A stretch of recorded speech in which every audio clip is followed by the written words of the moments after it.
So, my dear brothers and sisters, the gospel today speaks of the devil, the prince of the devil, that is the Beelzebul. At itong demonyo ay dinedemonyo niya yung kanyang yung isang tao na siya po ay mute, hindi makapagsalita. But in short, our Lord Jesus Christ had sent away this Beelzebul. So our gospel today and our reflection is about our Lord and the meaning of this devil in our life.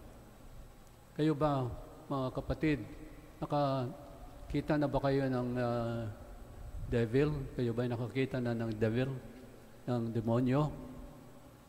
Hindi pa kayo nakakita ng devil? Tignan ninyo ang mga katabi ninyo.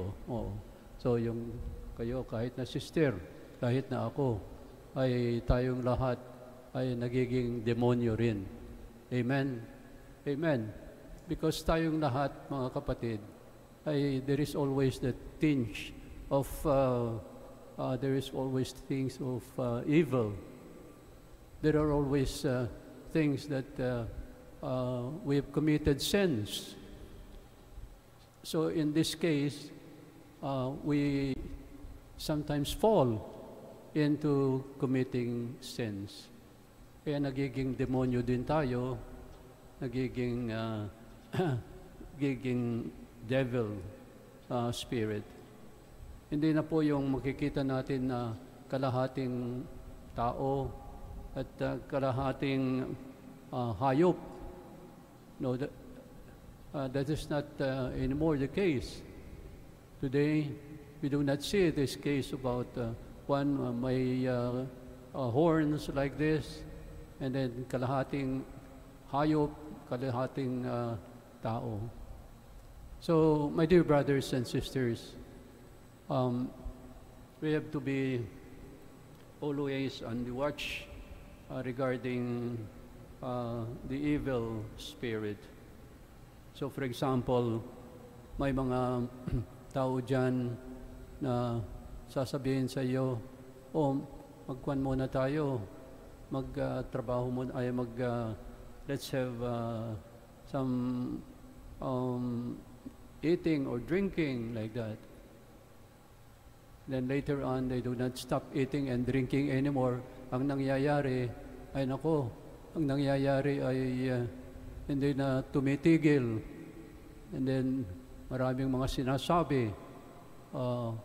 Pag ganon ay ang nangyayari ay naging iba na ang kanyang ginagawa. Calling yung mga kababayan, yung mga kabarkada niya, no? And they continue to get them in order that they are part of the evil one.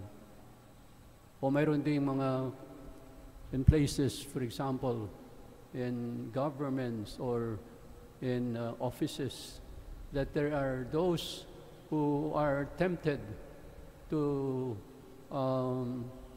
for example, from a treasury. So, nagkakaroon ng bad motive, and then they are going to run away with money that is not theirs. For a husband, for example,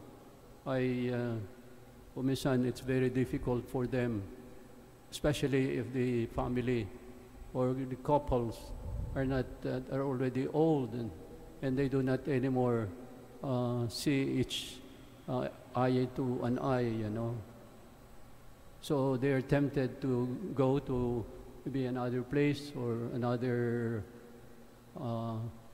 spouse.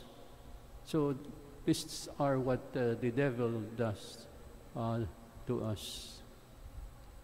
You know, there is this missionary SBD in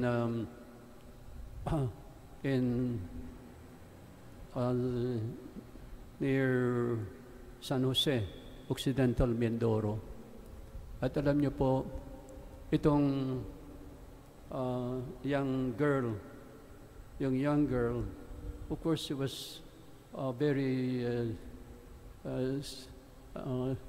she's very difficult to talk with this girl. At saka malakas ang kanyang katawan. At alam niyo kung bakit ganoon. Yung palang there was a devil inside her room and her body. And then she was holding that girl. At yung mga members ng family at mga relatives na pumunta doon ay hindi nila makuan. They cannot hold her. And even the fact that she was a small girl. And so they cannot do anything. Pumunta yung isang pare namin na SBD. And then, you know what? Ang ginawa niya ay kumuha ng crucifix. At hindi lamang crucifix, siya po ay yung mga holy oil at pinagdasal dito sa babaeng ito at ginaganon yung crucifix sa harapan ng yung babaeng ito na napakalakas ang kanyang katawan. You know, they tried to really give him, you know, the statues, especially the crucifix of our Lord Jesus Christ. And alam niyo, eventually, my dear brothers and sisters, itong babaeng ito na talagang napakalakas. Ang nangyari po, yung demonyo ay na inalihan, ay pinaalis sa pamamagitan ng crucifix and then holy water. So you see, my dear brothers and sisters, this is the problem about evil and also the work of the devil. You know, the reason why this man and why this girl was like this, tinitignan ng pare namin, yung missionary, nakikita niya sa bahay na walang mga crucifix, wala man lamang yung mga images of Mama Mary. At hindi lamang yan, ay sila lamang ang nagsasalita at wala man lamang panalangin sa bahay nila. So you see, nagiging bahay natin ng demonyo if there are no pictures or images of our Lord, or also if in the family members are always fighting with each other, and ito ang sinasalihan o pinupuntahan ng demonyo. My dear brothers and sisters, this is therefore something that we remember, that evil is always around. And so we should pray, and you should have a strong spiritual life. Kasi yung mga hindi malakas ang kanilang paniniwala sa ating Panginoon. At hindi lamang yan, mga kapatid. You know, it's very tempting for others when there are women that are also weak, and that can be the reason for strong temptations.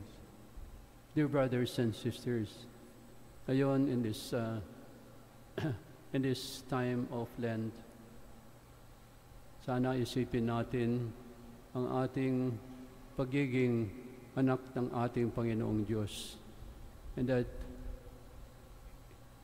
since it is not easy really to turn away the evil people or even friends or even companions, then we should be strong enough to go against them.